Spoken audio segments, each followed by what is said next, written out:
Hi, welcome to Stories After Midnight. I appreciate you checking out this video and or podcast. The story we will be reading today is called How to Access the Forbidden Wiki by Mr. Outlaw on Reddit.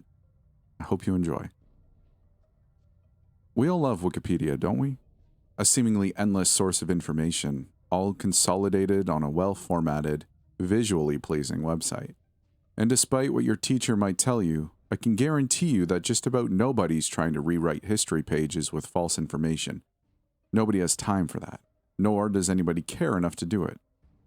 Beyond research and general curiosity, there's a ton of stuff you can do on the site. For example, there's the Wikipedia game, where you start on one topic page and then click on related hyperlinks until you reach the pre-specified destination page. Also, did you know that if you go on a Wikipedia page relating to any topic, click on the first hyperlink and repeat the process, you'll eventually find yourself in a loop that always directs you back to the page for philosophy. Deep stuff, really. Now, that's all fun and whatnot, but did you know that there's something else you can do on Wikipedia? A ritual of sorts. I recommend proceeding with caution. There is a certain level of risk involved when pursuing something like this. Would I recommend it? Not really. So why am I talking about it at all? Well, I'll explain later.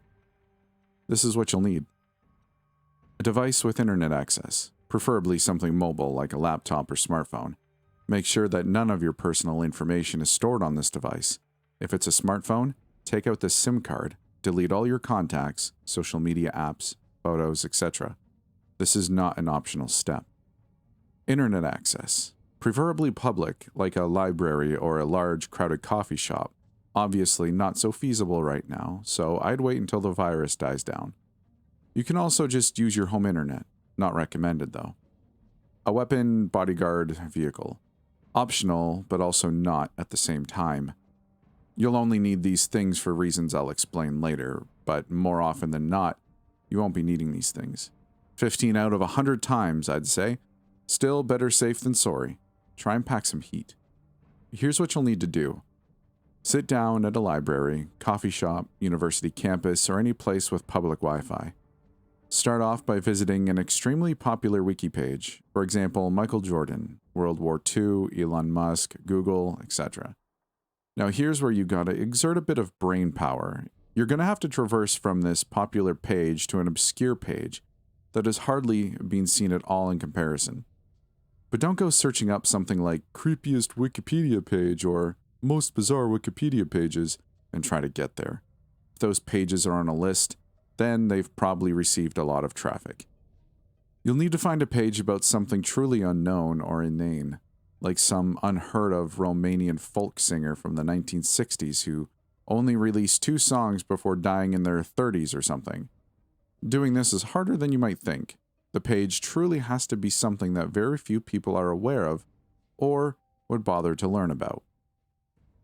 Once you've found a page that you deem suitably obscure and unseen, you'll have to click on the Wikipedia homepage, find another popular topic, and repeat the process. Maybe 3, 4, 5 times at the very max. But don't worry about clicking pages endlessly. You'll know that you have done right when you come across a seemingly blank page. The wiki symbol and side options will still be there, but the page itself will be devoid of any pictures or text. Except for the title of the page at the top, that is. It'll say information limit, followed by a string of numbers. Remember that string. You'll need it later. Also, don't close the browser. You've done it. The ritual has officially begun. At this point, you'll have to leave the location you accessed it at. For the love of God, don't just go back into your house. Get into your car or walk on foot to a remote location without internet access. You can't just be disconnected from a network. There should be no networks available to scan for at all. Make yourself comfortable and open up that information limit page again. Hit refresh, another page should load up. Despite the lack of connection, it'll be a login screen with a single prompt. Enter access point. Enter the string of numbers you memorized earlier, except for the last 2 digits. Most people who try this just type in the string as it is. Do not do this or you'll be met with a horrible fate. Pay attention and refrain from screwing it up. Once this is done correctly, you'll be directed to something that looks like the Wikipedia homepage, but just a bit different.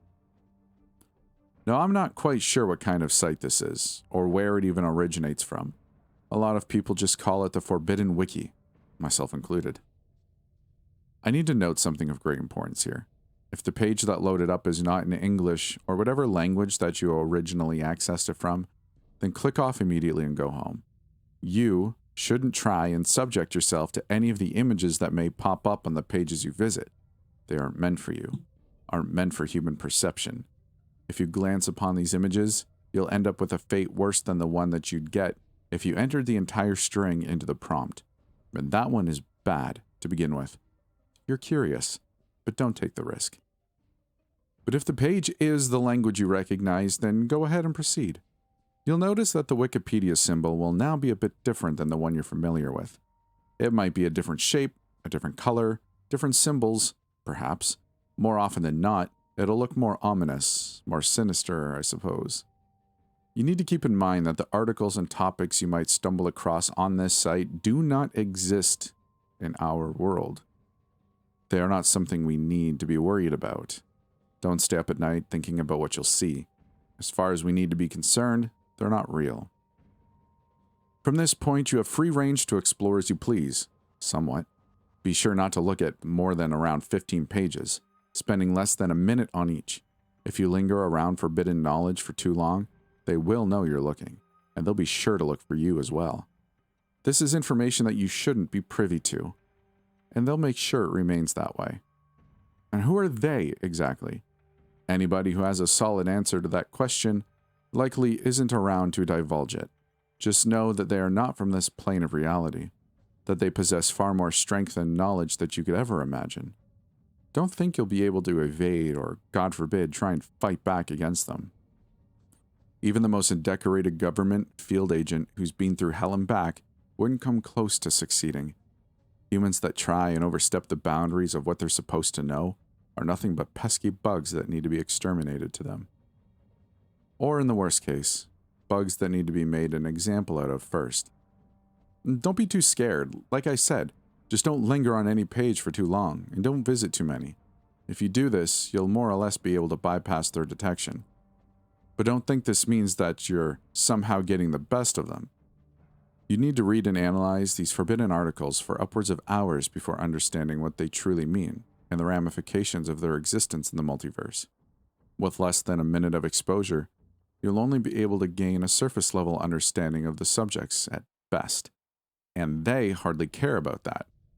However, there is a way to legitimately bypass their detection, enabling you to look at the articles for a longer duration of time, but these involve complicated strategies that require extensive knowledge in both programming and arcane occult rituals, and even then, the risk is still astronomically high. Again, not recommended. You might be wondering why you can't just take pictures and look them over afterwards for however long you want. Well, I suppose you could, but it makes no difference. They'll still know you're looking and react accordingly. So why bother bringing any kind of weapon, you might ask? Well, it's not to fight back against them.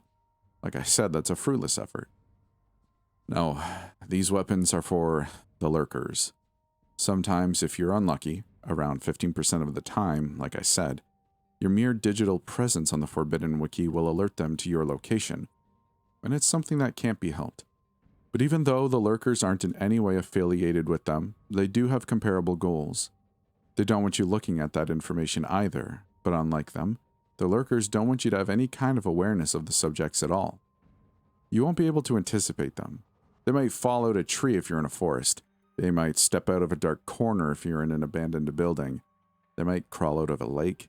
You get the gist of it. You won't see them coming. Some will be more humanoid in appearance. Some will look more unfamiliar. They will try and kill you in any way possible, should you keep looking at the site. One sure way to guarantee your survival in these situations is just to close the browser, drop your device, and take off. If you do this, they'll have no reason to chase you down. However, if you do want to keep looking, the lurkers aren't impossible to dispose of. In fact, if you're armed well and have moderate combat experience, you should be able to wipe them out relatively easily and then continue exploring the site. Conversely, You could hire somebody else to deal with them on your behalf while you continue browsing. I'd recommend this option. Like I said, you can't stay on one page for too long, and if the lurkers start giving you trouble, then you might be a bit screwed. I'm not quite sure what the deal is with the lurkers either. One theory is that they're simply interdimensional agents or mercenaries, hired by a third party who wants to protect their information from outsider eyes. But then who is this third party? And why are they trying to protect the info? This is why I don't bother with the theorizing. There's simply too much that we can't know. Well, now that that's all out of the way, let me tell you about some of the pages I've come across on the Forbidden Wiki. Keep in mind that I had under a minute to glance over these, and despite having a fairly good memory, I'll only be able to describe so much. The Great Lakes Incident. The Great Lakes Incident was a naval battle that took place across all 5 Great Lakes on the Canadian-US border from 2007 to 2011. Reports about a mysterious ship rising out of the water alerted Canadian authorities in late 2010. The belligerents were of an unusual nature, able to withstand conventional weaponry, possessing multiple heads, considered in between amphibian and humanoid, finally resolved using firebombs and chemical weapons. Inhabitants of the Bermuda Triangle. The beings living on these small, scattered islands are extremely hostile towards human contact, reported to be able to fly, causing trouble for aircraft traveling through, believed to have originated from a large underwater volcano. The Grand Canyon Void. The Grand Canyon Void is a hole in the ground in northwest Arizona, measuring approximately 4.6 meters in diameter. Hikers reported staring into the hole for hours on end before they were dragged away from it by park authorities. An average of 12 hikers were reported to have jumped into it during the month of March, with their bodies turning up in different countries. Mr. Dream.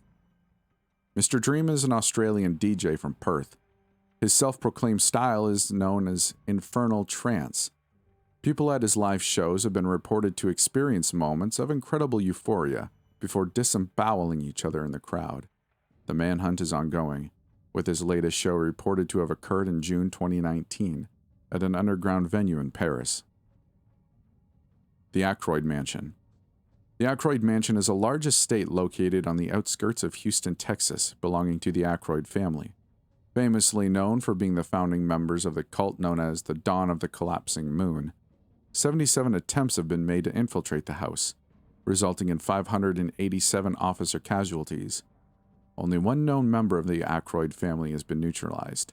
The members are known to conduct rituals involving biological transformations of the human body.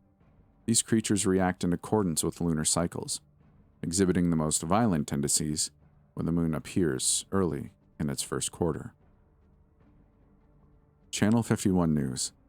Channel 51 News is a controversial news station that broadcasts on Channel 51 between 3 and 4 a.m. The reports presented on the program have been considered nonsensical and disturbing to the viewers watching. Sometimes the hosts have reported incidents that have not occurred up until that point, only for those incidents to transpire 1 week after, as was the case with the Tokyo Massacre. The location the channel broadcasts out of remains impossible to pinpoint. As hard as it may be to believe, these are some examples of the more normal pages on the wiki. Some of the other ones I've seen are downright screwed up. The Man Inside Your Head. The man inside your head is an arcane entity that exists within your subconscious. His intentions are malicious, and a good portion of your mental capacity is used to suppress him from escaping at any given time. Don't let him escape. The eye in the sky is a large eye measuring approximately 4,400 meters in diameter that appears in the sky every so often, usually during violent storms. When it appears, it is advised not to look at it under any circumstances. The only exception to this rule is for those who have been forsaken and absolutely need to. You'll know if you need to. The corner in your basement. The corner in your basement is that one dark spot in your basement, tucked away in that far corner. No matter how much light you shine on it, it'll never illuminate, and you'll never know what's lurking within it. You better figure out what it is soon. The snow angel. The snow angel is that figure you see in your backyard during heavy snowstorms. You'll think your eyes are playing tricks on you and that your senses are somehow being distorted by the snowfall, but make no mistake, it's there. People often assume its nature to be benevolent, given its name. That assumption is incorrect. These kinds of articles are always shorter in length. In fact, what I described above pretty much represented the entirety of the text. These articles all included pictures as well. I regret ever looking at any of them. You might be wondering why I'm telling you about the Forbidden Wiki at all, along with how to get there. As contradictory as it may seem, this is a precautionary tale. Most people will read this and believe it to be fake, or simply lack the time, energy, or motivation to go through with it. Good. Be one of those people. But then, there's the people who don't fit that bill. The thrill seekers, so to speak. These are the ones who will look for it no matter what. Eventually, they'll find another set of instructions written by somebody else, but one that might not include a proper warning, one that doesn't tell the whole story. I'm here to give you that warning. Don't do this. I thought I was safe just browsing around. I followed all the rules. I hired hitmen off the dark web to accompany me in case the lurkers showed up. I always made sure not to overstay my welcome on any of the pages, in order to keep myself hidden from them. In reality, the Forbidden Wiki is a strange and complicated place. You may think that you've experienced enough and that you've figured out all of its tricks, but don't underestimate it. We were never meant to lay our eyes on something like this. I stumbled upon a particular page the last time I paid a visit to this site. This was the page that ruined everything. The title was simply a phone number that contained my area code. Here is the description. I remember this one verbatim. XXXX is a phone number that will be calling you in a few days. You are obligated to answer his call and follow his instructions. If you refuse, he will come to you. You will only have 2 chances. Here's the thing. I live in an apartment, so I don't have a basement. I'm pretty sure there's no demonic entity living inside my head. I've never seen a giant eye in the sky. I'm in the south, so snowfall is rare and sparse at best. Up until a point, the crap I've seen on the wiki had been 100% separate and disconnected from my real life. I really thought I had no cause for concern. But I did get a call. A call from a number I really hoped I wouldn't see again. I let it ring through without picking up. One last chance. That's it for this one. I really hope you liked it. I really, really hope you do. If you did, and you're on YouTube, let me know in the comments. You can like the video, and if you would join with me, brothers and sisters, grab your metaphorical pitchforks and rise up. Like this video into oblivion so we can shove it to YouTube and to the algorithm overlords that suppress us every day. I'm just kidding, though. That was really melodramatic, to say the least. I've been kind of thinking about that all week. Wanted to be a little bit silly. If you're listening on a podcast, well, I don't know what options are out there for liking and stuff like that, but I just appreciate you listening to it, sharing it around, or whatever. As long as you enjoyed it, that's the only thing that matters to me. If you like to do more than those things, there is a Patreon, and there is YouTube channel memberships. Now, I don't have very much to offer other than my absolute sincere thanks. That's it for me, though. I'll see you in the next one.